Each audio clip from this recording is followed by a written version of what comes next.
Hello hello.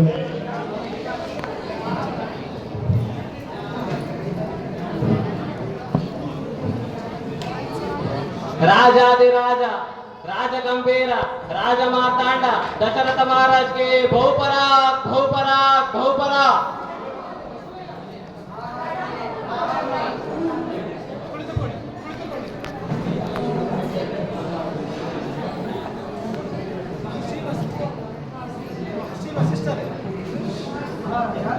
ಬಹುಕಾಲದ ಬಯಕೆ ಒಂದು ನಮ್ಮ ಮನಸ್ಸಿನಲ್ಲಿದೆ.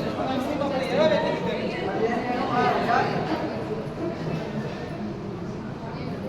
ನಮ್ಮ ಪುತ್ರ ರಾಮನಿಗೆ ಪಟ್ಟಾಭಿಷೇಕ ಮಾಡಿ ನಾವು ಕರ್ತವ್ಯದಿಂದ ವಿಮುಖರಾಗಬೇಕೆಂದಿದ್ದೇವೆ. ಅದಕ್ಕೆ ಒಳ್ಳೆಯ ಮುಹೂರ್ತವನ್ನು ನೋಡಿ ಹೇಳಿದ್ರ.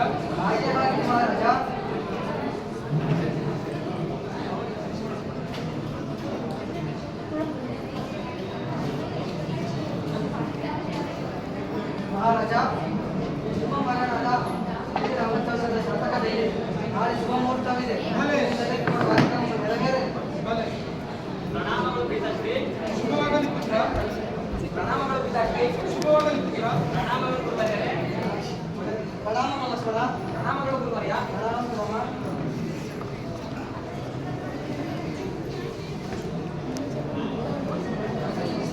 ರಾಮ, ನಿಮಗೆ ಶುಭ ಸುದ್ದಿ ಕಾದಿದೆ. ಹೌದೇ ಗುರುಗಳೇ? ಹೌದು. ಏನದು ಗುರುವರ್ಯ? ಅದನ್ನು ಮಹಾರಾಜರೇ ತಿಳಿಸುತ್ತಾರೆ. ಪುತ್ರ ರಾಮ, ನಿನಗೆ ಪಟ್ಟಾಭಿಷೇಕ ಮಾಡಬೇಕೆಂದು ನಿರ್ಧರಿಸಿದ್ದೇವೆ. ಅಪ್ಪಾಜಿ, ನಿಮ್ಮ ಆಳ್ವಿಕೆಯಲ್ಲಿ ಅಯೋಧ್ಯೆ ಸಂತಸದಿಂದಿದೆ. ಹೀಗೇಕೆ ಈ ನಿರ್ಧಾರ ಕೈಗೊಂಡಿದ್ದೀರಾ? ಹಾಗೆಲ್ಲ ಬೇಡ ಪುತ್ರ.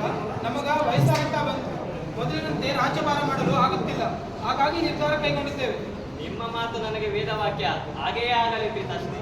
ಪುತ್ರ ಶ್ರೀರಾಮ, ನಾಳೆ ಶುಭ ಮುಂಜಾನೆ ನೀನು ಸೀತಾ ನವವಸ್ತ್ರಗಳನ್ನು ಧರಿಸಿ ಇಲ್ಲಿಗೆ ಬಂದುಬಿಡಿ. ಎಲ್ಲ ಪಟ್ಟಾಭಿಷೇಕದ ಕಾರ್ಯಗಳು ಇಲ್ಲೇ ನೆರವೇರುತ್ತವೆ. ಹಾಗೆಯೇ ಆಗಲಿ ಅಪ್ಪಾಜಿ. ಹೋಗಿ ಬನ್ನಿ. ಮಂತ್ರಿಗಳೇ, ಪಟ್ಟಾಭಿಷೇಕಕ್ಕೆ ಎಲ್ಲವೂ ಅದ್ದೂರಿಯಾಗಿ ನಡೆಯಲಿ. ಯಾವುದೇ ಲೋಪದೋಷ ಬಾರದಂತೆ ನೋಡಿಕೊಳ್ಳಿ. ಹಾಗೆ ಆಗಲಿ ಮಹಾರಾಜರೇ.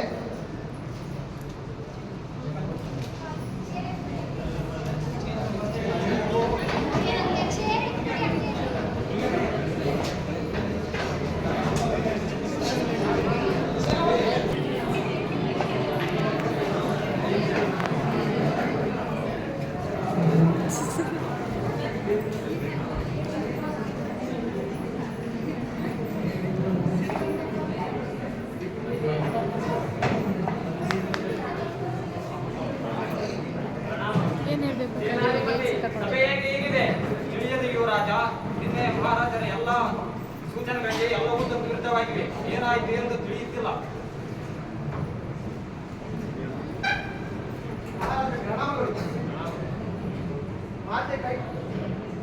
ಏನದು ಸೈನಿಕ? ಮಹಾರಾಜರೇ, ಮಹಾರಾಜರ ಕಡೆಯಿಂದ ನಮಗೆ ಸಂದೇಶವನ್ನು ಬಂದಿದೆ. ಏನದು ಸೈನಿಕ? ಮಾತೆ ಕೈಕೆಯ ಸಮೀಪದಲ್ಲಿ ಕೋಟೆಗೆ ನೀವು ಹೋಗಬೇಕೆಂದು ವಿನಂತಿ.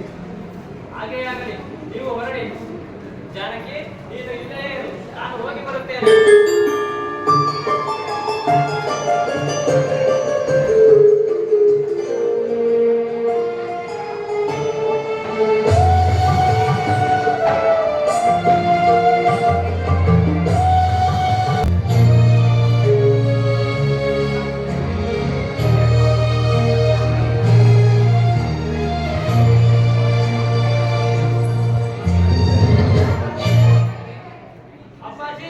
ಅಪ್ಪಾಜಿ, ಏನಾಯ್ತು ನಿಮಗೆ? ಏಕೆ ಹೀಗೆ ಕೆಳಗೆ ಬಿದ್ದಿದ್ದೀರಿ? ನನಗೆ ಭಯವಾಗುತ್ತಿದೆ. ಏನಾಗಿದೆ ಎಂದು ಹೇಳಿ. ಪುತ್ರ ರಾಮ, ಅಪ್ಪಾಜಿ, ಅಪ್ಪಾಜಿ, ಸೂರ್ಯ ಕೋಟಿ ಪ್ರಕಾಶಮಾನವಾಗಿ ಬೆಳೆಯುತ್ತಿದ್ದ ನಿಮ್ಮ ಮುಖ ಏಕೆ ಹೀಗಿದೆ ಹೇಳಿ. ಅಮ್ಮ, ಅಪ್ಪಾಜಿಯವರು ಏಕೆ ಮುಂದೆ ಹೋಗಿದ್ದಾರೆ? ನಿಮ್ಮ ತಂದೆ ನನಗೆ 2 ವರವನ್ನು ನೀಡಿದ್ದರು. ಅದನ್ನು ನಾನಿಂದು ಕೇಳಿದೆ. ನೀಡಲಾರೆ ಎಂದು ಮಾತು ತಪ್ಪಿದ್ದಾರೆ. ಸೂರ್ಯವಂಶದವರು ಮಾತು ಕೊಟ್ಟು ತಪ್ಪುವುದೇ ಸಾಧ್ಯವೇ ಇಲ್ಲ. ಅದೇನೆಂದು ಹೇಳಿ ಮಾತೆ, ನಾನು ಪೂರೈಸುತ್ತೇನೆ. ವರ ಕೇಳಿದ ಮೇಲೆ ನೀನು ಮಾತು ತಪ್ಪುವುದಿಲ್ಲ ತಾನೆ? ರಘುವಂಶಜರಾದ ನಾವು ಕೊಟ್ಟ ಮಾತಿಗೆ ಪ್ರಾಣ ಕೊಟ್ಟೆವು, ಆದರೆ ಅಸತ್ಯ ನುಡಿಯಲಾರೆವು. ಅದೇನೆಂದು ಹೇಳಿ ಮಾತೆ, ತಂದೆಯವರ ವರಗಳನ್ನು ನಾನು ಪೂರ್ಣಗೊಳಿಸುತ್ತೇನೆ. ಸಂಶಯ ಬೇಡ ಅಮ್ಮ. ಹಾಗಾದರೆ ಕೇಳು ರಾಮ, ನನ್ನ ಮಗ ಭರತನಿಗೆ ಅಯೋಧ್ಯೆಯಲ್ಲಿ ಪಟ್ಟಾಭಿಷೇಕ ಆಗಬೇಕು. ಅಷ್ಟೇ ತಾನೇ, ಇದ್ಯಾವ ದೊಡ್ಡವರ? ಅಷ್ಟೇ ಅಲ್ಲ ರಾಮ, ನೀನು 14 ವರ್ಷ ವನವಾಸ ಮಾಡಬೇಕು. ಇಷ್ಟೇ ತಾನೇ ತಾನೆ. ನಾನು ರಾಜನಾದರೇನು, ನನ್ನ ತಮ್ಮ ಪ್ರೀತಿಯ ಭರತ ರಾಜನಾದರೇನು, ಎರಡೂ ಒಂದೇ. ಇನ್ನು ವನವಾಸಕ್ಕೆ ಬಂದರೆ ನನಗೂ ಮತ್ತು ಲಕ್ಷ್ಮಣನಿಗೆ ಗುರು ವಿಶ್ವಾಮಿತ್ರರೊಡನೆ ವನವಾಸ ಮಾಡಿದ ಅನುಭವವಿದೆ. 14 ವರ್ಷವೇನು, ಜೀವನ ಪರ್ಯಂತ ವನವಾಸ ಮಾಡಿದರೂ ನಾನು ಸಿದ್ಧ. ಹಾಗೆ ಆಗಲಿ. ನೀವು ತಂದೆಯವರನ್ನು ಎಚ್ಚರಿಸಿ ನಾನು ವನವಾಸಕ್ಕೆ ಸಿದ್ಧನಾಗುತ್ತೇನೆ. ನಿಮ್ಮ ತಂದೆಯವರ ಅನುಮತಿ ಬೇಡವೇ? ತಂದೆಯವರು ಒಪ್ಪುವುದಿಲ್ಲ ಮಾತೆ. ನಾನು ವನವಾಸಕ್ಕೆ ಬೇಕಾದ ನಾರುಮಡಿಯನ್ನು ಬರುವೆ. ನನ್ನನ್ನು ಆಶೀರ್ವದಿಸಿ ಮಾತೆ.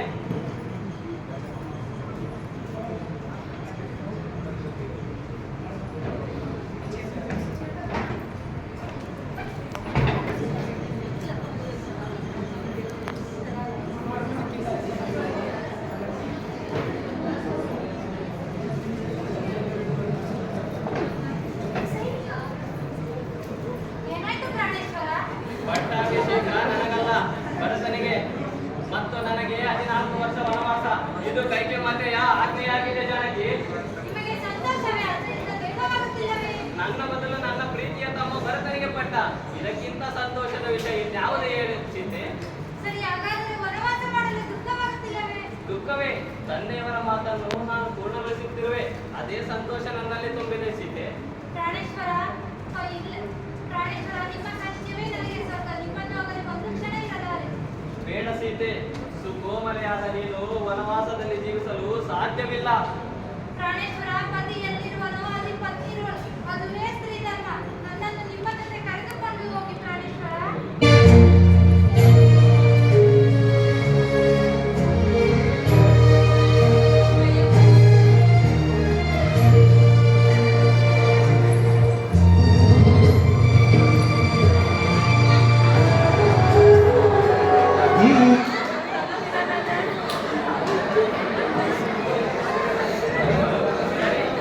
ಸರಿ, ಹಾಗೇ ಆಗಲಿ ಸೀತೆ. ನಾವಿಬ್ಬರು ಜೊತೆ ಸೇರಿ ವನವಾಸ ಮಾಡೋಣ. ಹೋಗಿ ಈ ಪೀತಾಂಬರ ವಸ್ತ್ರವನ್ನೆಲ್ಲ ಧರಿಸಿ ಕಾಡಿಗೆ ಬರುವಂತಿಲ್ಲ. ಹೋಗಿ ಋಷಿಪತ್ನಿಯರಂತೆ ವನವಾಸ ವಸ್ತ್ರ ಧರಿಸಿಕೊಂಡು ಬಾ ಜಾನಕಿ. ಹಾಗೇ ಆಗಲಿ ಪ್ರಾಣೇಶ್ವರ, ಈಗಲೇ ಬರುತ್ತೇನೆ.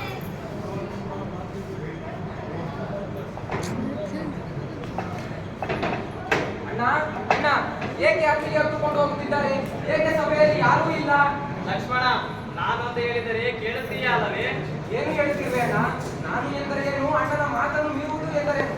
ಆಜ್ಞೆ ಮಾಡೋಣ, ನಿನ್ನ ಮಾತನ್ನು ಶಿರಸಾವಹಿಸುತ್ತೇನೆ. ನಾನು ಬರುವವರೆಗೂ ತಂದೆ ಮತ್ತು ತಾಯಿಯರನ್ನು ಚೆನ್ನಾಗಿ ನೋಡಿಕೊ ಲಕ್ಷ್ಮಣ. ಹೌದಾ? ಎಲ್ಲಿಗೆ ಹೋಗುತ್ತಿರುವೆ ಅಣ್ಣ? ಯಾವ ಹೊತ್ತಿಗೆ ಬರುತ್ತೀಯಾ? ತಂದೆ ತಾಯಿಗಳನ್ನು ನೋಡಿಕೊಳ್ಳಲು ಆಗಲೇ ಲಕ್ಷ್ಮಣ. ಕೈಕೆ ಮತ್ತು ಅಪ್ಪಾಜಿಯ ಆಜ್ಞೆಯ ಮೇರೆಗೆ ನಾನು ಮತ್ತು ಸೀತೆ ವನವಾಸಕ್ಕೆ ಹೋಗುತ್ತಿದ್ದೇವೆ. ನಾವು ಬರುವವರೆಗೂ ತಂದೆ ತಾಯಿಯನ್ನು ಚೆನ್ನಾಗಿ ನೋಡಿಕೊ ಲಕ್ಷ್ಮಣ. ಹೌದಾ? ಹಾಗಾದರೆ ಮಾತಾಪಿತರನ್ನು ನೋಡಿಕೊಳ್ಳಲು ಭರತ ಶತ್ರುಘ್ನರಿದ್ದಾರೆ. ಆದರೆ ನಿನ್ನ ಜೊತೆ ಬರಲು, ನಿನ್ನ ಸೇವೆ ಮಾಡಲು ಅನುವು ಮಾಡಿಕೊಡು ಅಣ್ಣ.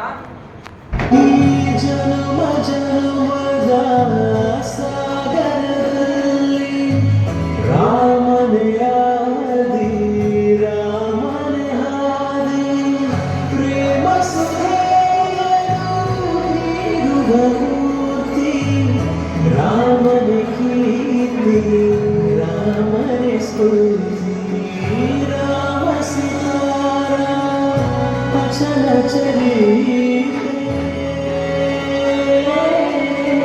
ಸುಂದರ ಕಾರ್ಯವೇ ಸುಂದರ ಗೀತೆ, ರಾಮ ಸೀತಾರಾಮ ಸೀತಾರಾಮ ಜಯ ಜಯ ರಾಮ, ಸುಂದರ ಗೀತೆ, ರಾಮ ಸೀತಾರಾಮ ಸೀತಾರಾಮ ಜಯ ಜಯ ರಾಮ, ರಾಮ ಸೀತಾರಾಮ ಸೀತಾರಾಮ ಜಯ ಜಯ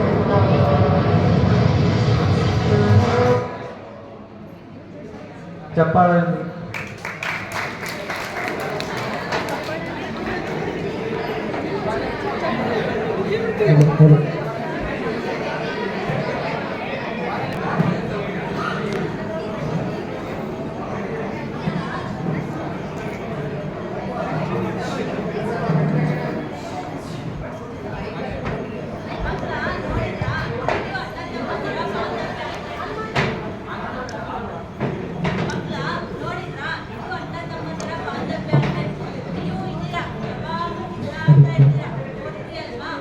ಒಬ್ಬ ಅಣ್ಣ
ಗಂಡನ ಸೇವೆಯಲ್ಲಿ ನೀನಾಗಿದ್ದಾಳೆ.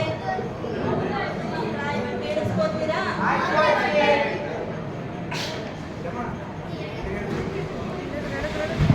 ಭುವಸ್ವಃ ಸ್ವಾಹಾ ತತ್ಸವಿತುರ್ವರೆಣ್ಯಂ ಸ್ವಾಹಾ ಭರ್ಗೋ ದೇವಸ್ಯ ಧೀಮಹಿ ಸ್ವಾಹಾ ತನ್ನೋ ದೇವೋ ಪ್ರಚೋದಯಾತ್ ಸ್ವಾಹಾ.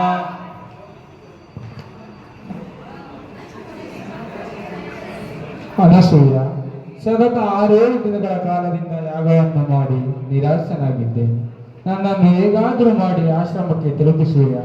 ನನಗೀಗ ನಡೆಯುವ ಶಕ್ತಿಯೂ ಇಲ್ಲ.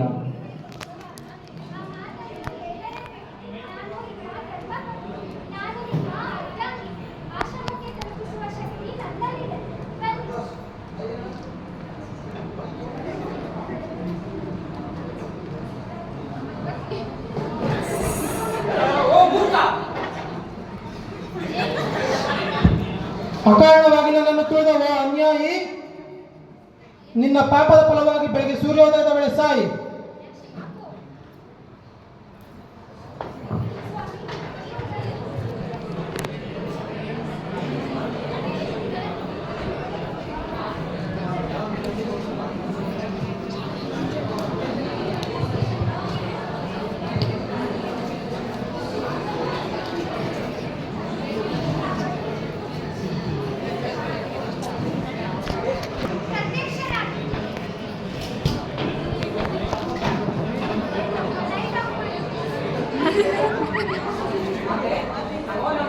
ನನ್ನನ್ನು ಬರಮಾಡಿಕೊಂಡ ಕಾರಣವೇನು ಹೇಳಿದಿರ ಮಾತೆ?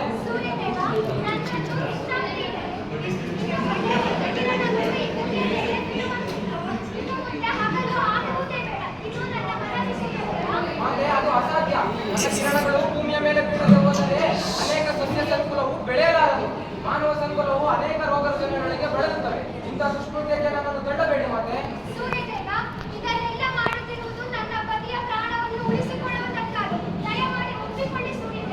ಮಾತೆ, ನನ್ನನ್ನು ಇಂಥ ಧರ್ಮ ಸಂಕಟಕ್ಕೆ ತಳ್ಳಬೇಡಿ ಮಾತೆ.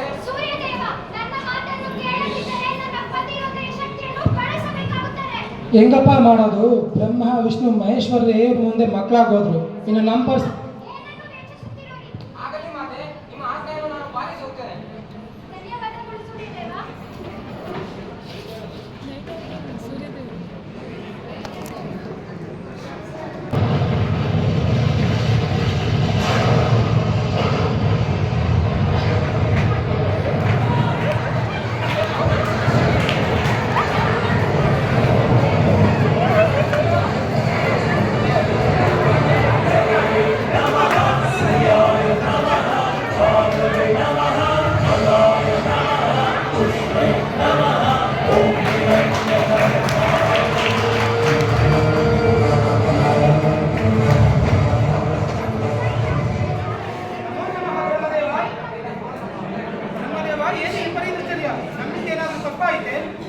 ತಪ್ಪಾಗಿರುವುದು ನಿಮ್ಮಿಂದಲ್ಲ, ತಪ್ಪಾಗಿರುವುದೆಲ್ಲ ಮಹರ್ಷಿಗಳಿಂದಲೇ. ನನ್ನಿಂದಲೇ ಬ್ರಹ್ಮದೇವ, ನಾನೇನು ತಪ್ಪು ಮಾಡಿದೆ? ಹೌದು ಪ್ರಭು, ನೀನು ಅತ್ರಿ ಮಹರ್ಷಿಗಳು ನೀಡುವ ಶಾಪದಿಂದಲೇ ಇದಕ್ಕೆಲ್ಲ ಕಾರಣ. ಬ್ರಹ್ಮದೇವ, ನನ್ನಿಂದ ತಪ್ಪಾಗಿದೆ. ಈಗಲೇ ಹೋಗಿ ಬ್ರಹ್ಮ ಮಹರ್ಷಿಗಳಿಗೆ ಕ್ಷಮೆ ಕೇಳುತ್ತೇನೆ. ಹೋಗಿ ತಪ್ಪದ ಕ್ಷಮೆಯನ್ನು ಕೇಳಿ. ಹಾಗೆ ಆಗಲಿ ಬ್ರಹ್ಮದೇವ.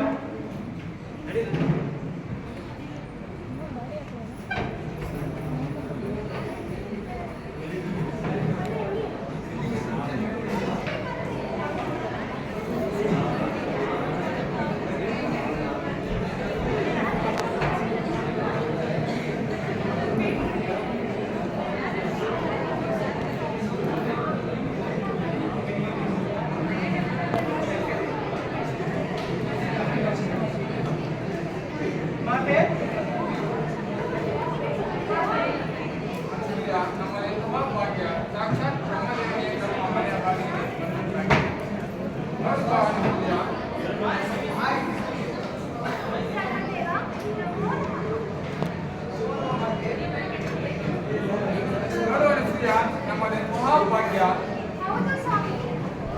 ಮಾತೆ, ಈ ಜಗಕ್ಕೆ ಬಂದಿರುವಂತ ಕಷ್ಟವನ್ನು ನೀವೇ ಬಯಸಬೇಕು ಮಾತೆ. ಒಂದು ಸ್ತ್ರೀಗೆ ತನ್ನ ಪತಿಯೇ ಒಂದು ಲೋಕವಾಗಿರುತ್ತದೆ. ಹಾಗಿರುವಾಗ ಲೋಕದ ಚಿಂತೆ ಹೇಗೆ ಚಿಂತಿಸಲಿ? ಹಾಗೆಂದ ಬೇಡಿ ಮಾತೆ, ಜಗನ್ಮಾತೆ ಸೃಷ್ಟಿಸುವ ಈ ಲೋಕವನ್ನು ನೀವೇ ಯಾರು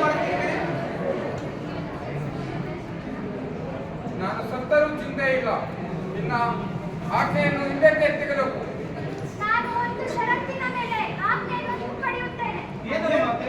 ಅದೇ ಹೇಳಿ ಮಾತು ನೆರವೇರಿಸಿಕೊಡ್ತೇನೆ. ಮೃಗ ಹಸಿಗಳು ನನ್ನ ಆಜ್ಞೆ ಶಾಪವನ್ನು ಹಿಂಪಡೆಯಬೇಕು. ಹಾಗೆ ಆಗಲಿ ಮಾತೆ. ಮಾತೆ, ಅದಕ್ಕೆ ನಾನು ಸಿದ್ಧನಾಗಿಯೇ ಬಂದಿದ್ದೇನೆ. ಮತ್ತೆ ನನ್ನದು ಮಹಾಪರಾಧವಾಯಿತು. ನನ್ನ ಆ ವಿಷಯಕ್ಕೆ ನನ್ನ ಕ್ಷಮಕಾಲದ ನನಗೇ ರಾಜಕೀಯ ಆಗಿದೆ. ನೀವು ಶಾಪವನ್ನು ಹಿಂಪಡೆಯುತ್ತೀರ ತಾನೆ? ಆಗಲಿ ಮಾತೆ, ಹಾಗೇ ಆಗಲಿ. ಶಾಪವನ್ನು ಹಿಂಪಡೆಯುತ್ತೇನೆ. ಸೂರ್ಯದೇವ ಪ್ರತ್ಯಕ್ಷರಾಗಿ ಮತ್ತೆ ನಮೋ ನಮಃ. ನನ್ನನ್ನು ಕರೆದದ್ದು ಮತ್ತೆ ಇನ್ನು ಮುಂದೆ ನಿಮ್ಮ ಸ್ವಯಂ ಪ್ರಕಾಶದಿಂದ ಈ ಭೂಮಿಯನ್ನು ರಕ್ಷಿಸಬಹುದು. ಆಗಲಿ ಮಾತೆ, ಸಂತೋಷ. ನಾನು ನಿರ್ಧರಿಸುತ್ತೇನೆ.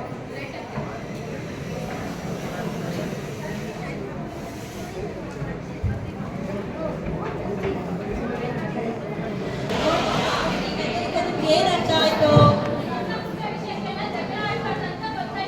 ಅಷ್ಟೇನಾ? ಮತ್ತೇನರ್ಥ ಆಯ್ತು?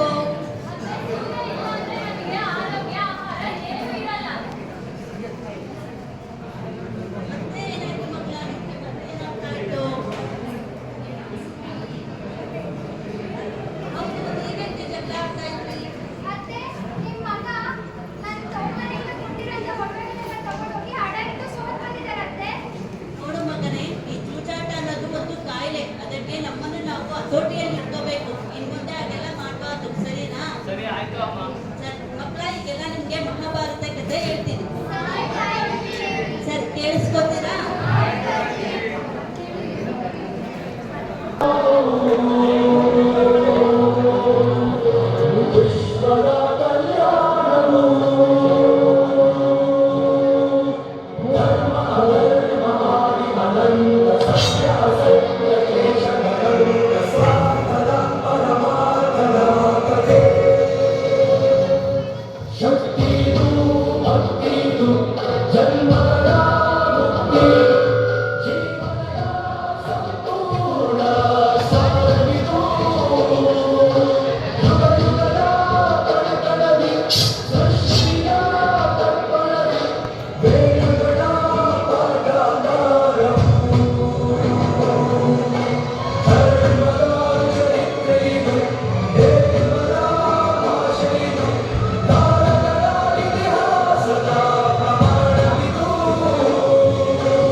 ಆಹಾ, ಹಾಡು ಹೇಳಿಸ್ತೀರಾ? ನಿನ್ನ ಕೈ ಮುಂದೆ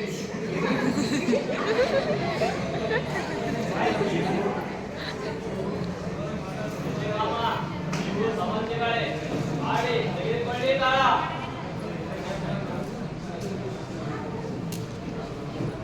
ಆಹಾ, ನನ್ನ ಮಗುವೆ ದುರ್ಯೋಧನ, ಈ ಸಾರಿ ಪಂದ್ಯಕ್ಕೆ ಏನು ಪಣವಾಗಿರುವೆ? ಮಾಮ, ಈ ಬಾರಿ ಬಂದಕ್ಕೆ ನಾನು 5 ಗ್ರಾಮದ ಪಣವಾಗಿರುತ್ತೇನೆ. ನನ್ನ ಧರ್ಮರಾಯನು ಚಕ್ರವರ್ತಿ ಅಲ್ಲವೇ? ಈ ಭೂಮಂಡಲವನ್ನು ಗೆದ್ದಿರುವನಲ್ಲವೇ? ಅದಕ್ಕೆ ಏನು ಪಣವಾಗಿರುತ್ತಾನೆ ಅಂತ ಹೇಳಿ.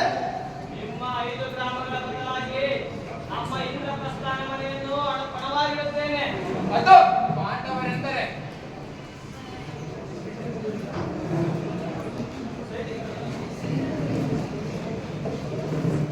ಮಾಮ, ಏ ನೀನು ಮಕ್ಕಳ ಸರಿಯಾಗಿದ್ದಾಳ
ಈ ತಾಯಿ ದೇಶಕ್ಕೆ ನಿಮಗೆ ಒಲಿದಿದ್ದಾಳೆ ಮಾವ. ನಾನೇನಿದ್ದೇವೆ ಈಗ ತಾತ್ಕಾಲಿಕವಾಗಿ ಈ ಬಾರಿ ನಿನ್ನ ಬರಬೇಡ.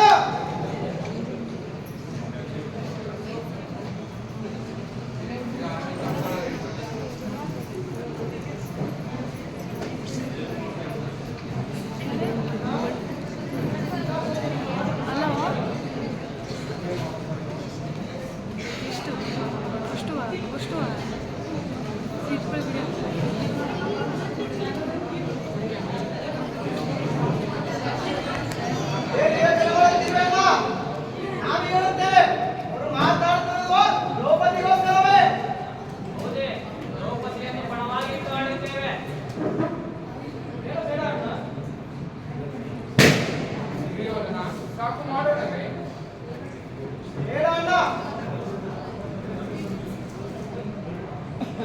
ಭೀಮನೇ ಎದುರಿಸಿದ್ದಾನೆ.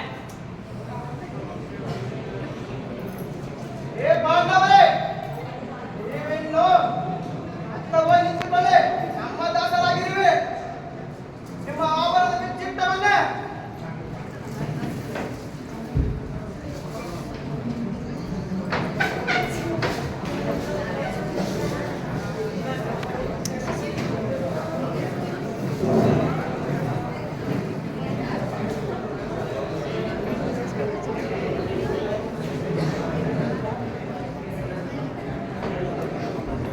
ಅಮ್ಮ ದುಶ್ಯಾಸನ ಎಳೆದ ದಾಸ ದ್ರೌಪದಿಯನ್ನ ಆಗಲಿ ಅಣ್ಣ, ಈಗಲೇ ಎಳೆದು ತರುತ್ತೇನೆ ಆ ದಾಸಿಯನ್ನು.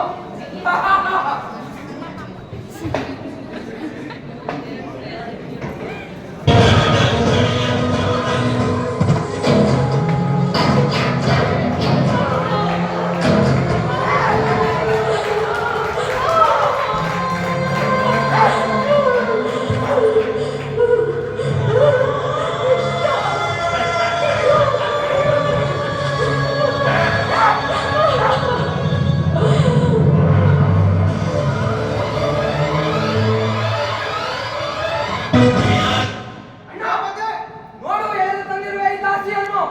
ದ್ರೌಪದಿ ಈಗ ಈ ರಾಜಾಧಿಪತಿ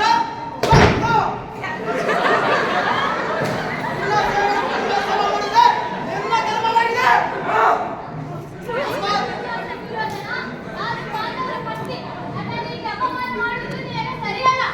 ಅಮ್ಮ ದುಶ್ಯಾಸನ ಈ ದಾಸ ದ್ರೌಪದಿ ಮಾತು ಅತಿಯಾಯ್ತು. ಏ ದಾಸಿ, ಅತಿಯಾಯಿತು ನಿನ್ನದು. ಅಮ್ಮ ದುಶ್ಯಾಸನ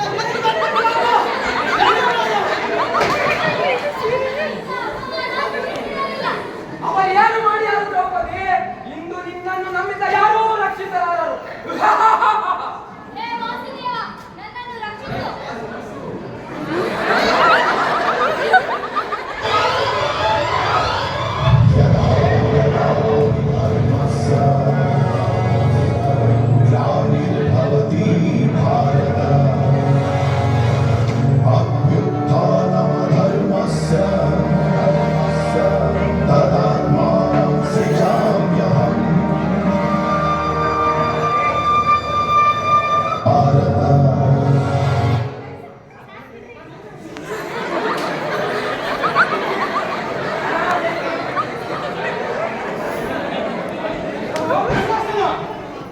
ಚಪ್ಪಲ್ 56 ದೇಶಗಳಿಗೆ ಪಕ್ಕ ಪಕ್ಕ ಕಾಣಿಕೆ ಪಪ್ಪ ಬಂಡಿ ಪದಾರ್ಥ ಚಿಪ್ಪಗಳು ಕಂಪನಿ ಬಂದ ಚಪ್ಪಲ್ ಸಿಕ್ಕಾಡಿದ ಕೃಷ್ಣಾಮಿ ನೀರಿನಲ್ಲೇ ಎಕ್ಕಲೇ ಬಂದ ಕದನಕ್ಕೆ ಬಂದ ಪಕ್ಕ ಇಡಿಂದ ರಕ್ಕಂತ್ರ ಕಟ್ಟಿಸಿ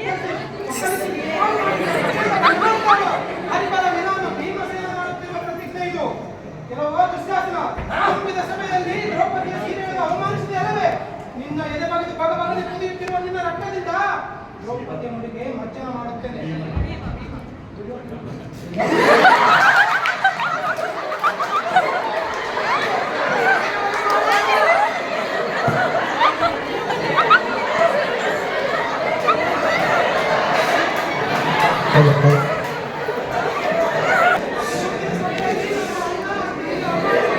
ಗಟ್ಟಿ ಮಾಡಬೇಡಿ. ನಿನ್ನ ತೊಡೆಯನ್ನು ಇದೇ ಗದೆಯಿಂದ ತುಂಡಿ ಎಡಮುರಿ ಕಟ್ಟದೆ ಹೋದರೆ ನಾನು ಭೀಮಸೇನನೇ ಅಲ್ಲ ಅಲ್ಲ ಅಲ್ಲ.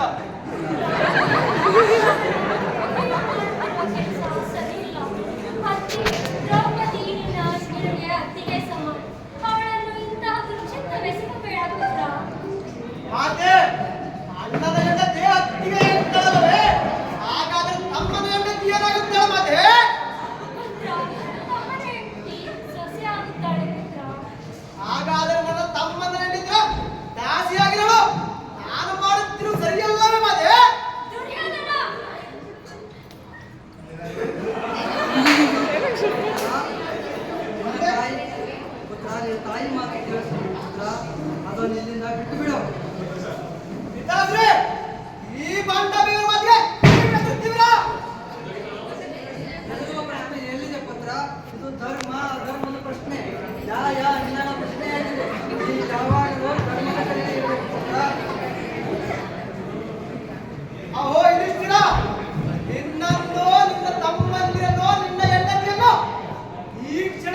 ಮಕ್ಕಳ ನೋಡಿದ್ರಾ ಇದು ಜೂಜಾಟ ಅನ್ನೋದು ಒಂದು ಸಾಮಾಜಿಕ ಪಿಡುಗು. ಅದರಿಂದ ನಮ್ಮ ಮನೆ ನೆಮ್ಮದಿ ಮತ್ತೆ ನಮ್ಮ ಮನಸ್ಸಿನ ನೆಮ್ಮದಿ ಶಾಂತಿ ಎಲ್ಲವೂ ಹಾಳಾಗುತ್ತದೆ. ಇದರಿಂದ ನಿಮಗೆ ಅರ್ಥವಾಯಿತಾ? ಇದರಿಂದ ನಮ್ಮ ಜೂಜಾಟ ಅನ್ನೋದನ್ನ ಬಿಟ್ರೆ ನಮ್ಮ ಊರು ಎಲ್ಲವೂ ಚೆನ್ನಾಗಿರುತ್ತೆ, ಕುಟುಂಬವು ಚೆನ್ನಾಗಿರುತ್ತೆ. ಕುಟುಂಬ ಚೆನ್ನಾಗಿದ್ರೆ ಕುಟುಂಬ ಚೆನ್ನಾಗಿದ್ರೆ ಊರು ಚೆನ್ನಾಗಿರುತ್ತೆ ಮಕ್ಕಳ. ಊರ್ ಚೆನ್ನಾಗಿದ್ರೆ ಜಿಲ್ಲೆ ಚೆನ್ನಾಗಿರುತ್ತೆ. ಜಿಲ್ಲೆ ಚೆನ್ನಾಗಿದ್ರೆ ಜಿಲ್ಲೆ ಚೆನ್ನಾಗಿದ್ರೆ ರಾಜ್ಯ ಚೆನ್ನಾಗಿರುತ್ತೆ. ರಾಜ್ಯ ಚೆನ್ನಾಗಿದ್ರೆ ರಾಷ್ಟ್ರವೆಲ್ಲ ಚೆನ್ನಾಗಿರುತ್ತೆ. ರಾಷ್ಟ್ರ ಚೆನ್ನಾಗಿದ್ರೆ ಈ ಭೂಮಿಯಲ್ಲೆಲ್ಲ ಶಾಂತಿ ನೆಮ್ಮದಿ ಮೌಲ್ಯಗಳು ವೃದ್ಧಿಯಾಗುತ್ತವೆ. ಇವೇ ನಮಗೆ ನಮ್ಮ ಹಿರಿಯರು ತಿಳಿಸಿಕೊಟ್ಟಿರುವ ವಸುದೈವಿಕ ಕುಟುಂಬ ಮಕ್ಕಳ. ಅರ್ಥ ಆಯ್ತಾ ಎಲ್ಲರಿಗೂ?